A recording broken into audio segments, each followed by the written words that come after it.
ہمیں صحیح حدیث سے پتہ چلتا ہے کہ قرب قیامت میں جب مسلمان بہت کسمہ پرسی میں ہوں گے تو خراسان سے لشکر اٹھے گا. خراسان یہ افغانستان اور ایران کا حصہ، اس علاقے کو نبی صلی اللہ علیہ وسلم کے دور میں خراسان کہا جاتا ہے، جس میں قندھار بھی آتا ہے، ایران کا بھی حصہ آتا ہے اس میں.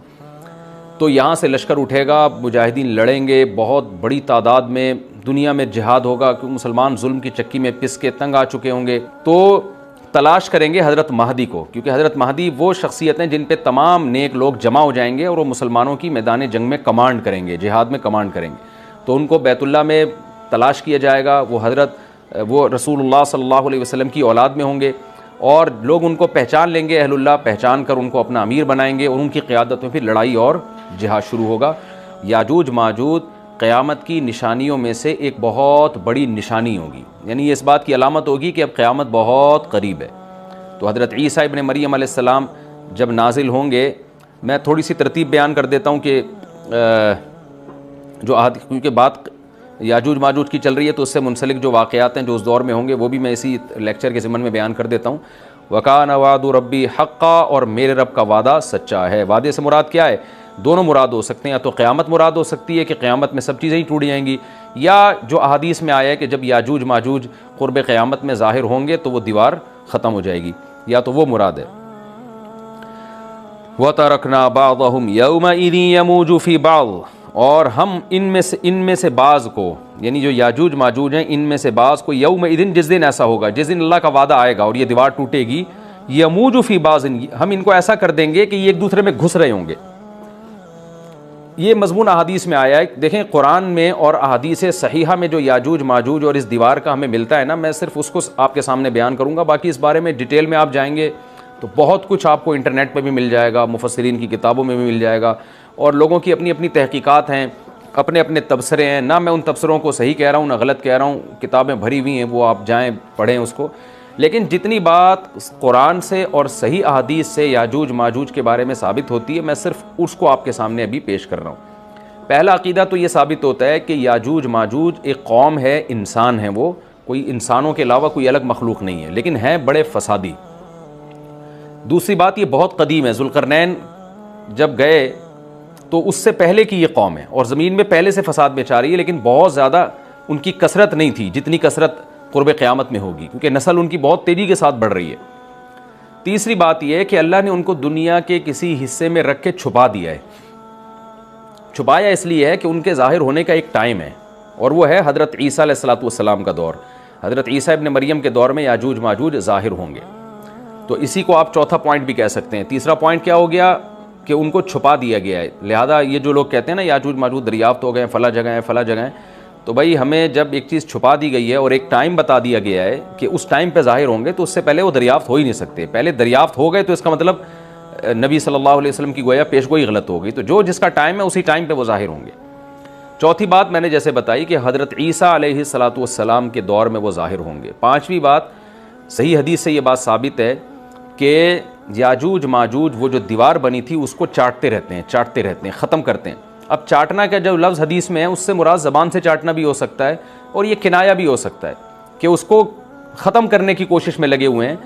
اور ایسے چاٹنا، جب ہم کوئی چیز چاٹتے ہیں نا تو بہت تھوڑی تھوڑی وہ ختم ہوتی ہے. تو اتنی موٹی اتنی بڑی دیوار ہے کہ وہ انہوں نے اپنی اسٹرگل اور اپنی محنت نہیں چھوڑی ہے، تو وہ دیوار کو کسی نہ کسی طریقے سے گھسائی میں اس کے لگی رہتے ہیں. تو زبان سے بھی چاٹنا ہو سکتا ہے اور کسی اور طریقے سے اس کو ختم کرنے کی کوشش بھی مراد ہو سکتی ہے. اور حدیث میں آتا ہے کہ ایک دن آئے گا وہ جب ختم ہونے والی ہوتی ہے نا تو وہ کہتے ہیں کہ ہم کل اس کو دوبارہ شروع کریں گے اور کل ہم اس کو ختم کر دیں گے.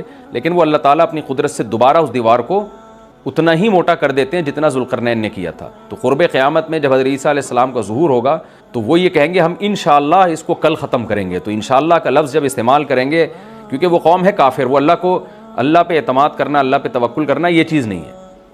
جیسے کافر تو نہیں کہے گا نا اللہ نے چاہا تو وہ اللہ پہ یقین نہیں رکھتے. تو وہ جب اللہ کا نام لیں گے اور کہیں گے کہ اللہ نے چاہا تو ہم اس کو کل ختم کر دیں گے، تو پھر اسلام کی وجہ سے وہ دیوار ختم ہو جائے گی. اس کی مثال ایسے جیسے حدیث میں آتا ہے پچھلی قوموں میں ایک نوجوان تھا جو جادوگر کے پاس بھی جاتا تھا اور راہب کے پاس بھی جاتا تھا، جس کا سورہ بروج میں تذکرہ ہے، والسماء ذات البروج میں.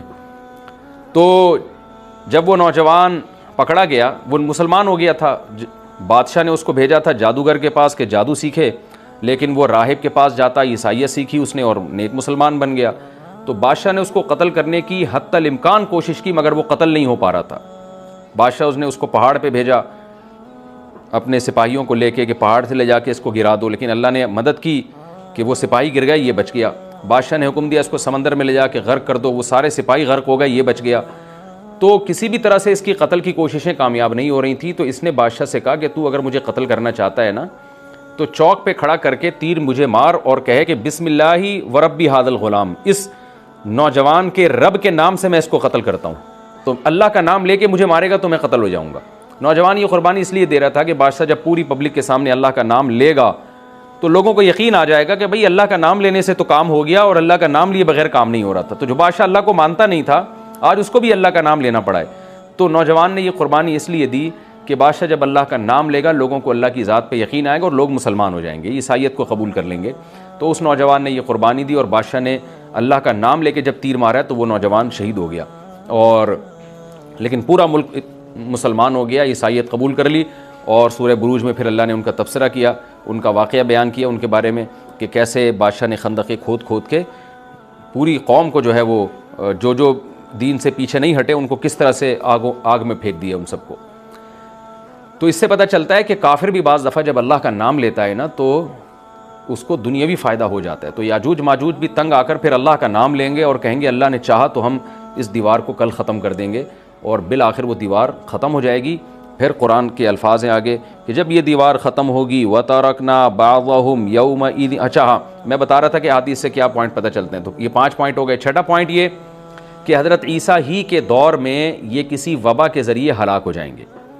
حضرت عیسیٰ علیہ الصلوۃ والسلام یہ اتنے زیادہ ہوں گے کہ ان سے لڑنا ممکن نہیں ہوگا، جیسے کہ قرآن میں بھی آ رہا ہے وَتَرَكْنَا بَعْضَهُمْ يَوْمَئِذٍ يَمُوجُ فِي بَعْضٍ، ہم ان میں سے بعض کو بعض کے اندر گھسا دیں گے، اتنی کثرت سے ایک دوسرے میں، اب آبادی کی کثرت بہت ہوگی ان کی، گھسے ہوئے ہوں گے ایک دوسرے میں، یہ جیسے چیونٹیاں اور مکوڑے ہوتے ہیں، تو ان سے لڑنا ممکن نہیں ہوگا۔ تو حضرت عیسیٰ علیہ الصلوۃ والسلام لوگوں کو لے کے کوہ طور پہ چلے جائیں گے اور باقی مسلمان وہ اپنے اپنے گھروں کے اندر بند ہو جائیں گے، اور پھر اللہ کی طرف سے ایک وبا آئے گی اور اس وبا میں یہ سارے کے سارے ہلاک ہو جائیں گے، اور پھر جب ہلاک ہو جائیں گے تو اتنی زیادہ ان کی لاشیں زمین پہ ہوں گی، اتنی زیادہ کہ انسانی آبادی ان کی لاشوں سے متعفن ہونا اور بیمار ہونا شروع ہو جائے گی، ان کی لاشوں سے بدبو اٹھے گی، اور ظاہر ہے انسان ہوں گے یہ، تو اس کی وجہ سے جو زمین کا ماحول خراب ہوگا۔ پھر حضرت عیسیٰ علیہ الصلوۃ والسلام اللہ سے دعا مانگیں گے کہ اللہ تعالیٰ ان کو کسی طرح ٹھکانے لگائے، کوئی انتظام کرے۔ تو پھر حدیث میں آتا ہے بارشیں ہوں گی اور سیلاب آئیں گے اور ان کی لاشیں بہہ بہہ کے پانیوں میں جا کے سمندروں میں جا کے ختم ہو جائیں گی، اللہ تعالیٰ ان کو اس طرح سے ٹھکانے لگائے گا۔ تو یہ یہاں تک جتنے بھی مضامین ہیں یہ صحیح احادیث سے ثابت ہیں۔ تو قرآن کہتا ہے وَتَرَكْنَا بَعْضَهُمْ يَوْمَئِذٍ يَمُوجُ فِي بَعْضٍ، ہم ان میں سے بعض کو بعض میں چھوڑ دیں گے، بہت کثرت ہوگی۔ وَنُفِخَ فِي الصُّورِ، اور پھر سور پھونکا جائے گا۔ قرآن میں تو یہ کہ سور پھونکا جائے گا ایسے لگ رہا ہے جیسے فوراً پھونکا جائے گا، مگر احادیث میں تفسیر ہے کہ فوراً نہیں پھونکا جائے گا۔ یاجوج ماجوج قیامت کی نشانیوں میں سے ایک بہت بڑی نشانی ہوگی، یعنی یہ اس بات کی علامت ہوگی کہ اب قیامت بہت قریب ہے۔ تو حضرت عیسیٰ ابن مریم علیہ السلام جب نازل ہوں گے، میں تھوڑی سی ترتیب بیان کر دیتا ہوں کہ جو کیونکہ بات یاجوج ماجوج کی چل رہی ہے تو اس سے منسلک جو واقعات ہیں جو اس دور میں ہوں گے وہ بھی میں اسی لیکچر کے ضمن میں بیان کر دیتا ہوں۔ ہمیں صحیح حدیث سے یہ پتہ چلتا ہے کہ قرب قیامت میں جب مسلمان بہت قسمہ پرسی میں ہوں گے تو خراسان سے لشکر اٹھے گا۔ خراسان یہ افغانستان اور ایران کا حصہ، اس علاقے کو نبی صلی اللہ علیہ وسلم کے دور میں خراسان کہا جاتا ہے، جس میں قندھار بھی آتا ہے، ایران کا بھی حصہ آتا ہے اس میں۔ تو یہاں سے لشکر اٹھے گا، مجاہدین لڑیں گے بہت بڑی تعداد میں، دنیا میں جہاد ہوگا کیونکہ مسلمان ظلم کی چکی میں پس کے تنگ آ چکے ہوں گے، اور لڑتے لڑتے حدیث میں آتا ہے اتنی بڑی بڑی لڑائیاں ہوں گی کہ 1/3 مسلمان شہید ہو جائیں گے اس میں، 1/3 مجاہدین جو لڑنے والے ہوں گے، اور 1/3 جو ہوں گے وہ میدان جنگ سے بھاگ جائیں گے، اور 1/3 کو اللہ فتح عطا فرمائے گا۔ تو جو 1/3 میدان جنگ سے بھاگ جائیں گے، نبی صلی اللہ علیہ وسلم نے فرمایا ان کی توبہ کبھی قبول نہیں ہوگی۔ جو 1/3 شہید ہو جائیں گے وہ افضل ترین شہداء ہوں گے اس وقت کے، اور 1/3 کو اللہ تعالیٰ غلبہ عطا فرمائیں گے۔ ایک واقعہ تو ہمیں قرب قیامت میں نبی صلی اللہ علیہ وسلم سے یہ ملتا ہے صحیح حدیث سے۔ دوسرا ہمیں یہ ملتا ہے کہ قرب قیامت ہی میں مسلمان قسمہ پرسی کا شکار ہوں گے تو تلاش کریں گے حضرت مہدی کو، کیونکہ حضرت مہدی وہ شخصیت ہیں جن پہ تمام نیک لوگ جمع ہو جائیں گے اور وہ مسلمانوں کی میدان جنگ میں کمانڈ کریں گے، جہاد میں کمانڈ کریں گے. تو ان کو بیت اللہ میں تلاش کیا جائے گا. وہ رسول اللہ صلی اللہ علیہ وسلم کی اولاد میں ہوں گے اور لوگ ان کو پہچان لیں گے، اہل اللہ پہچان کر ان کو اپنا امیر بنائیں گے اور ان کی قیادت میں پھر لڑائی اور جہاد شروع ہوگا. اور یہ لڑائی جب دمشق میں لڑائی ہو رہی ہوگی تو دمشق میں عصر کی نماز کے وقت حضرت مہدی، میں نے جو یہ کہا کہ دمشق میں لڑائی ہو رہی ہوگی، مقصد یہ نہیں ہے کہ دمشق کوئی میدان جنگ بنا ہوا ہوگا، مقصد یہ ہے کہ وہ مجاہدین کا لشکر دمشق میں ہوگا عصر کی نماز کے وقت. لڑائی چاہے کسی اور میدان میں ہو رہی ہو، لیکن حدیث میں ہمیں دمشق کا تذکرہ ملتا ہے. تو دمشق میں حضرت شام کا تذکرہ ملتا ہے اور جو قرائن ہمیں ملتے ہیں وہ دمشق کی ایک خاص مسجد ہے. وہ مسجد حضرت مفتی تقی عثمانی صاحب اور مفتی رفیع عثمانی صاحب نے اس کو ہائی لائٹ بھی کیا، لیکن وہ یقینی نہیں ہے. یہ خوب سمجھیں، انہوں نے اس کا بھی تبصرہ کیا ہے کہ اس کے بارے میں کوئی یقین نہیں ہے. تو حضرت مہدی عصر کی نماز پڑھا رہے ہوں گے، لوگ امامت میں آپ کے پیچھے کھڑے ہوں گے، یہاں تک کہ مسجد کے مینار پر، آج بھی وہ مینار موجود ہے جس کے بارے میں غالب گمان ہے کہ یہ وہ مینار ہے جہاں حضرت عیسیٰ علیہ السلام نازل ہوں گے. غالب گمان کے درجے میں کہا جا سکتا ہے، ورنہ پھر اسی کے اڑوس پڑوس میں کوئی مسجد ہوگی. میرا اگر شام جانا ہوا تو انشاءاللہ میں ارادہ ہے کہ میں ولاگ میں اس مسجد کا بھی تذکرہ کروں گا، اس جگہ کا بھی تذکرہ کروں گا. لیکن میں پہلے یہ بات بتا دوں کہ وہ 100% یقینی نہیں ہے. ایسا نہ ہو کہ اس مسجد کے مینار پہ چڑھ کے لوگ جو ہے وہ اس کے کوئی مینار کو ہی چاٹنا شروع کر دیں تبرک کے طور پہ. تو عصر کی نماز کا ٹائم ہوگا، حضرت عیسیٰ ابن مریم علیہ الصلاۃ والسلام فرشتوں کے کندھوں پہ ہاتھ رکھ کے نیچے اتریں گے نماز کے ٹائم پہ، یعنی آسمان سے مینار تک آئیں گے اور پھر مینار سے آپ کے لیے سیڑھیاں لگائی جائیں گی. سیڑھیوں کے ذریعے مینار سے نیچے اتریں گے اور لوگ ان کو پہچان لیں گے. حضرت مہدی ان کو امامت کے لیے آگے کریں گے کہ آپ اللہ کے ایک پیغمبر ہیں، آپ نماز پڑھائیے. حضرت عیسیٰ علیہ السلام انہی کو آگے رکھیں گے. اور اس طرح کا مفہوم ہے حدیث میں کہ اللہ نے اس کام کے لیے آپ کو ہی منتخب کیا. کیا مطلب؟ یہ امامت اس امت کا حق ہے. تو حضرت عیسیٰ ابن مریم علیہ الصلاۃ والسلام کا جو کام ہوگا وہ جہاد ہے اور یہودیوں سے انتقام لینا، کیونکہ یہودیوں نے اپنے خیال میں حضرت عیسیٰ کو قتل کیا تھا. تو اللہ نے یہودیت ہی کے خاتمے کے لیے اور دجال کے خاتمے کے لیے عیسیٰ ابن مریم کو نازل کیا ہے. حضرت مہدی سے پہلے ہی دجال ظاہر ہو چکا ہوگا.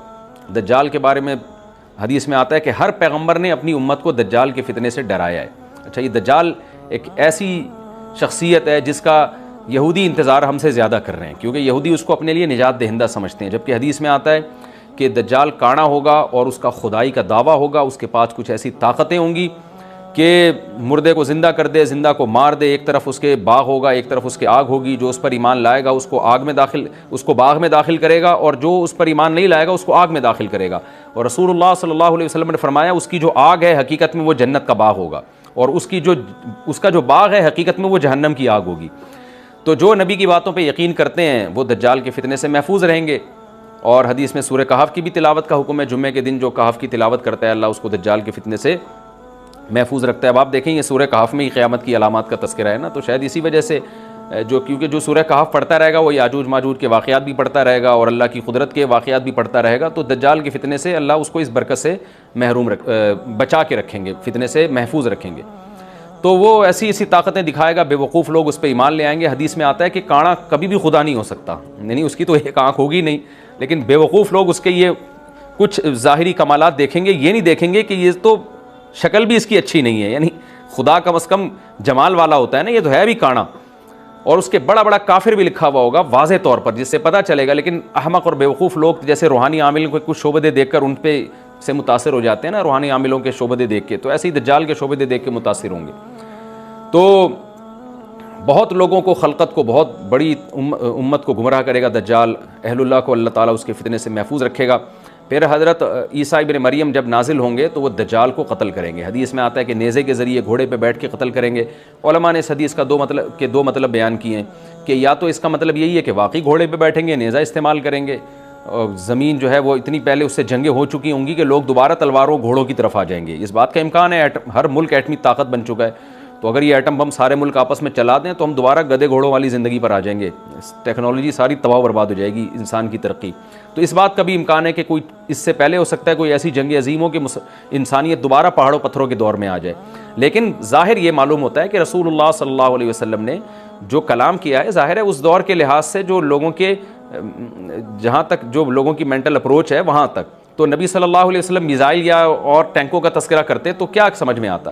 تو گھوڑے سے مراد ہے جو اس زمانے کا گھوڑا ہوگا، اور نیزے سے مراد ہے اس زمانے کا جو اسلحہ ہوگا، کیونکہ نیزہ نبی کے دور کا ایک مناسب اسلحہ تھا اور گھوڑا نبی کے دور کی میدان جنگ کی ایک مناسب سواری تھی۔ تو اس سے یہ بھی پتہ چلتا ہے کہ ہو سکتا ہے عیسیٰ ابن مریم نیزے کے بجائے کلاشنکوف کا استعمال کر لیں، تو یعنی وہ نیزہ جو ہے وہ اس کلاشنکوف کی یا جو بھی اسلحہ اس وقت حضرت عیسیٰ ابن مریم استعمال کریں گے اس کی ایک تعبیر ہے، تو اس کا بھی پورا امکان ہے۔ تو ہمیں بہرحال اتنا ایمان ہمارے لیے ضروری ہے کہ دجال کو قتل کرنے والی جو ذات ہے جو شخصیت ہے وہ عیسیٰ ابن مریم علیہ الصلاۃ والسلام ہے۔ تو حضرت عیسیٰ کے ذریعے اللہ تعالیٰ دجال کو قتل کریں گے، اور حضرت عیسیٰ کی قیادت میں زبردست جہاد ہوگا۔ حدیث میں آتا ہے کہ عیسیٰ ابن مریم اس دنیا کو امن سے بھر دیں گے، اتنا امن ہو جائے گا اور اتنی مالی فراوانی ہوگی، اتنی مالی، کیونکہ دنیا میں مال بہت ہے، ڈسٹریبیوشن صحیح نہیں ہے، جو تقسیم ہے نا مال کی وہ ظالمانہ ہے، جس کی وجہ سے غریب سے غریب تر ہے، امیر سے امیر تر ہے۔ حضرت عیسیٰ ابن مریم ایسا نظام قائم کریں گے کہ جس سے مال کی صحیح تقسیم، اور لوگ اٹھیں گے زکوٰۃ کا مستحق تلاش کریں گے اور لوگوں کو زکوٰۃ کا مستحق نظر نہیں آئے گا، غریب تلاش کرنا مشکل ہو جائے گا۔ یعنی ایک آدمی، حدیث کے مفہوم ہے کہ زکوٰۃ لے کے گھومتا رہے گا اور اس کو کوئی غریب نہیں ملے گا، اتنی مالی فراوانی ہو جائے گی۔ پھر ترمذی کی روایت میں آتا ہے کہ اللہ کی طرف سے برکتیں ایسی نازل ہوں گی کہ بڑے بڑے انار پیدا ہوں گے، بڑے بڑے انگور پیدا ہوں گے، زمین اپنی برکتیں کھول دے گی، اور حضرت عیسیٰ علیہ السلام خنزیر کو بھی دنیا سے ختم کر دیں گے، خنزیر کی نسل کو ختم کر دیا جائے گا، وَيَضَعُ الْجِزْيَةَ، اور جزیہ کا نظام ختم، اما الاسلام و اما السیف، یا تو تلوار یا اسلام، اس کے علاوہ نہیں۔ تو نبی صلی اللہ علیہ وسلم کو اللہ نے جس مقصد کے لیے دنیا میں بھیجا تھا، اس مقصد کی جو تکمیل ہے وہ عیسیٰ ابن مریم کے ذریعے۔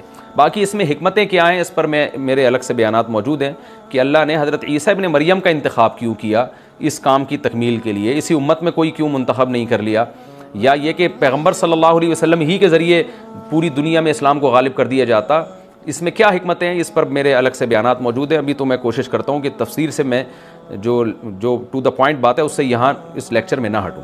تو اسی وقت حضرت عیسیٰ ابن مریم اس کو یاجوج ماجوج کو قتل کریں گے اور دنیا انصاف سے بھر جائے گی، اور اللہ تعالیٰ نے جو پیغمبروں کو دنیا میں بھیجا تھا اس کا مقصد کیفیت اور کمیت دونوں لحاظ سے حاصل ہو جائے گا۔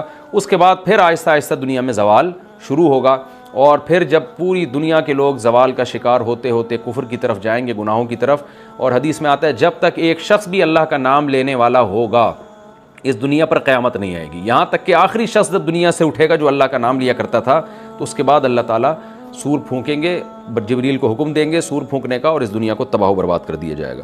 تو آگے قرآن کہتا ہے وَنُفِخَ فِي الصُّورِ، اور پھر سور میں پھونکا جائے گا، فَجَمَعْنَاهُمْ جَمْعًا، پھر ہم ان تمام انسانوں کو جمع کر دیں گے، وَعَرَضْنَا جَهَنَّمَ يَوْمَئِذٍ لِّلْكَافِرِينَ عَرْضًا، اور قیامت کے دن ہم جہنم کو یومئذ، جس دن ایسا ہوگا یعنی جس دن سور پھونکا جائے گا، یہ دوسرا سور مراد ہے، للکافرین عرضا، کافروں کے سامنے پیش کر دیں گے، الذین کانت اعینہم فی غطاء عن ذکری، یہ وہ لوگ ہیں جن کی آنکھیں میری یاد سے پردے میں پڑی ہوئی تھیں، یعنی میری یاد کی چیزیں ان کو نظر ہی نہیں آتی تھیں، غفلت میں پڑی ہوئی تھی جن کی آنکھیں، وکانوا لا یستطیعون السمع، اور یہ سننے کی صلاحیت بھی نہیں رکھتے تھے، نہ حق بات سنتے تھے نہ حق دیکھتے تھے، بس اپنے خواہشات کی جو چیزیں ہیں وہ ان کو اچھی لگتی تھیں اور وہی ان کو سمجھ میں آتی تھیں۔ تو یہ ہمارا رکوع الحمدللہ کمپلیٹ ہو گیا۔ اس رکوع میں ہمیں بہت سارے اسباق ملتے ہیں، میں نمبر وار اس کو مختصراً بیان کر دیتا ہوں۔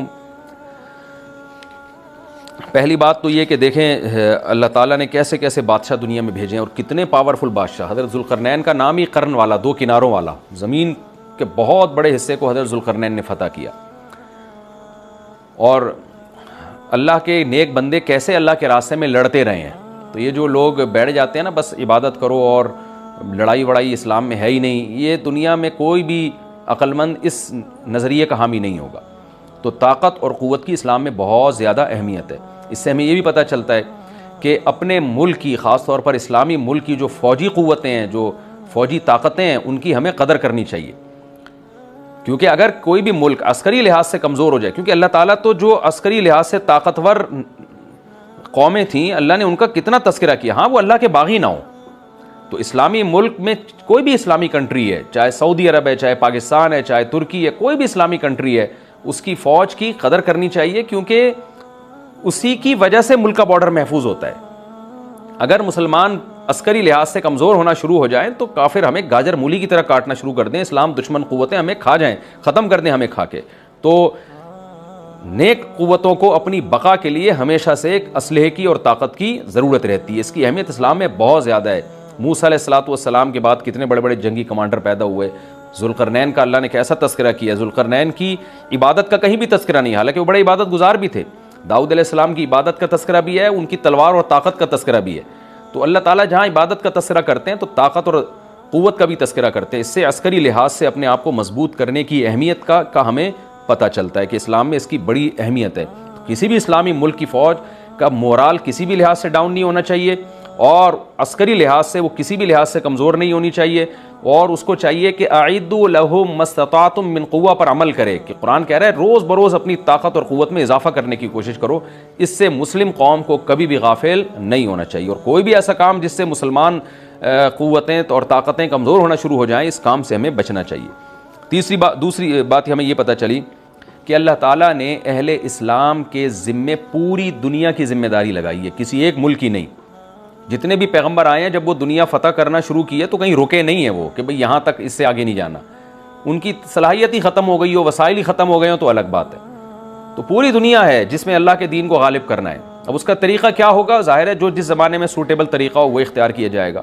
تو حضرت ذوالقرنین پہلے انتہائی مشرق کی طرف گئے ہیں جہاں سورج نکلتا ہے، تو وہاں سے جہاں سے آبادی شروع ہو رہی ہے، اور ان کا خیال تھا کہ اب آگے آبادی نہیں ہے تو پھر جا کے اسٹاپ کیا ہے.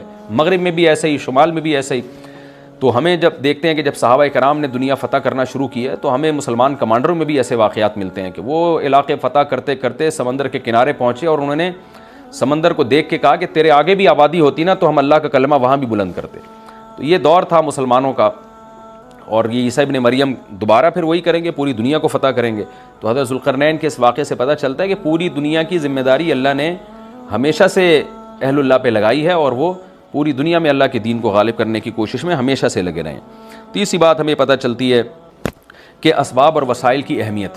حضرت ذوالقرنین نے جب اتنا پہاڑوں کے بیچ میں اتنا یعنی لوہے کی پلیٹیں لگا کے تانبا پگھلا کے آہنی دیوار بنائی ہے تو خوش ہوئے ہیں. ھذا رحمت من ربی، یہ میرے رب کی رحمت ہے. تبھی تو اللہ کا شکر ادا کیا نا، خوشی پہ شکر ادا کیا جاتا ہے. تو اس سے یہ بھی پتہ چلتا ہے کہ سائنس اور ٹیکنالوجی، دیکھیں یہ کام ٹیکنالوجی کے بغیر ممکن نہیں تھا. تبھی تو اس قوم نے کہا نا ذوالقرنین سے کہ ہم پیسے آپ کو دیں گے، لیکن ہمارے پاس وہ وسائل نہیں ہیں، وہ ٹیکنالوجی نہیں ہے ہمارے پاس. اور بظاہر ایسا لگتا ہے کہ ان کے پاس لوہا بھی تھا، تانبا بھی تھا، کیونکہ حضرت ذوالقرنین اب یہ تو نہیں ہے نا کہ زمین کے مشرق کی طرف دوبارہ لوہا جمع کرنے گئے ہوں، تو وہیں سے جو کچھ ہوگا نکالا ہوگا. تو وسائل اس قوم کے پاس تھے، ٹیکنالوجی نہیں تھی کہ اس لوہے کو اور اس تانبے کو پگھلا کے دونوں پہاڑوں کے بیچ میں پلیٹیں کیسے بنانی ہیں اور ان کو کیسے ان کے بیچ میں تانبا کر کے کہانی دیوار بنائی ہے. یہ ٹیکنالوجی ان کے پاس نہیں تھی. تو اس سے ہمیں ٹیکنالوجی کی ویلیو کا بھی پتہ چلتا ہے. آج مسلمان اس میں بھی بہت پیچھے چلے جا رہے ہیں اور اس کو مذہب سمجھنا شروع کر دیا ہے. تو یہ بات بھی غلط ہے. حضرت ذوالقرنین نے اتنی طاقت اور قوت کا استعمال کیا اور اتنے زبردست طریقے سے اس وقت جو بھی اس سوٹیبل ٹیکنالوجی تھی اس کا استعمال کر کے دو پہاڑوں کے بیچ کے راستے کو بند کر دیا اور اس پہ خوشی منائی حضرت ذوالقرنین نے. یہ نہیں کہا کہ بھئی اس سے کچھ بھی نہیں ہوتا، اصل میں تو بس انسان کو چاہیے کہ وہ اللہ اللہ کیا کرے بیٹھ کے، اور یہ کیا اللہ سے بس مدد مانگو، اللہ ہی. یاجوج ماجوج کے بارے میں ان کو کہہ دیتے ہیں ذوالقرنین کہ تم سب رات کو تہجد میں اٹھ کے دعائیں مانگو، اللہ یاجوج ماجوج سے تمہیں بچا لے گا. نہ حضرت ذوالقرنین نے کہا دعائیں بھی مانگو، یقیناً حکم دیا ہوگا دعائیں مانگنے کا، لیکن ہم پورے اسباب اور وسائل استعمال کریں گے، لوہے کی پلیٹیں بنائیں گے، تانبے کو پگھلائیں گے، اوپر چڑھائیں گے اور اس طرح سے پوری مضبوط دیوار بنائیں گے. آج مسلمان ہاتھ پہ ہاتھ رکھ کے بیٹھ گیا ہے اور وظیفوں میں اور جو ہے بس وہ چند صبح شام کے وظیفے پڑھ کے وہ سمجھتا ہے کہ ساری دنیا کے سارے مسائل کا حل اس سے ہو جائے گا. ایسا نہیں ہے. آپ کو بہت زیادہ ترقی کرنی ہے، بہت زیادہ اسباب و وسائل میں آپ کو غیر مسلموں سے آگے نکلنا ہے. جیسے کہ قرون اولیٰ کا مسلمان نکلا تھا، تبھی اللہ نے اس کے لیے دنیا میں فتوحات کے دروازے کھولے تھے. تو اللہ ہمارے لیے فتوحات کے دروازے جب ہی کھولے گا جب ہم عبادت کے ساتھ ساتھ سائنس اور ٹیکنالوجی کے میدان میں بھی آگے بڑھنے کی کوشش کریں. اور ہمیں قرب قیامت کی علامتیں بھی اس رکوع میں پتہ چلتی ہیں. ہمارا رکوع کمپلیٹ ہوا. انشاءاللہ اگلے ایپیسوڈ میں سورہ کہف کا 12واں رکوع یعنی آخری رکوع اور 15ویں پارے کا تیسرا رکوع انشاءاللہ میں شروع کروں گا. اللہ تعالی ہمیں سمجھنے کی، عمل کی توفیق عطا فرمائے اور پھر انشاءاللہ ہماری سورہ کہف ختم ہو جائے گی. وما علینا الا البلاغ.